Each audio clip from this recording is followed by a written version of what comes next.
Good morning. ഇന്ന് August 15. എല്ലാവർക്കും സ്വാതന്ത്ര്യ ദിനാശംസകൾ.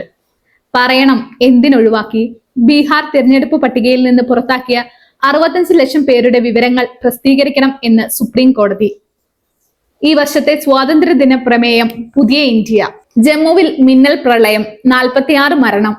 പ്രളയത്തിന് കാരണം മേഘവിസ്ഫോടനം. ഓപ്പറേഷൻ സിന്ദൂർ പൈലറ്റുമാർക്ക് വീരചക്ര.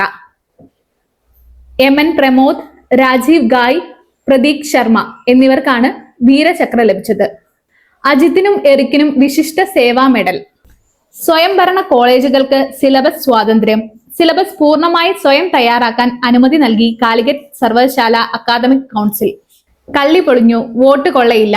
വോട്ടർ പട്ടിക BJP വാദങ്ങൾക്ക് അടിസ്ഥാനമില്ല.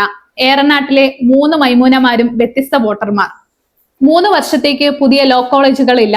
നിയമ പഠനം പല സ്ഥാപനങ്ങൾക്കും നിലവാരമില്ലെന്ന് കണ്ടെത്തൽ. സുദീർഘ സേവന മെഡൽ കേരളത്തിൽ നിന്ന് 25 പേർക്ക്. സ്വർണവില പവന് 74,320. റോഡ് മോശമായിരിക്കെ എങ്ങനെ ടോൾ പിരിക്കും? പാലിയേക്കര NHAAയോട് സുപ്രീം കോടതി. UA സൂപ്പർ കപ്പിൽ PSG ജേതാക്കൾ. ഈ വർഷത്തെ 5ാം കിരീടം. ഫൈനൽ പെനൽറ്റി ഷൂട്ടിൽ ടോട്ടനെ തോൽപ്പിച്ചു 4-3. ഇതൊക്കെയാണ് ഇന്നത്തെ പ്രധാനപ്പെട്ട വാർത്തകൾ. എല്ലാവർക്കും ഒരിക്കൽ കൂടി നല്ലൊരു സ്വാതന്ത്ര്യ ദിനം ആശംസിക്കുന്നു.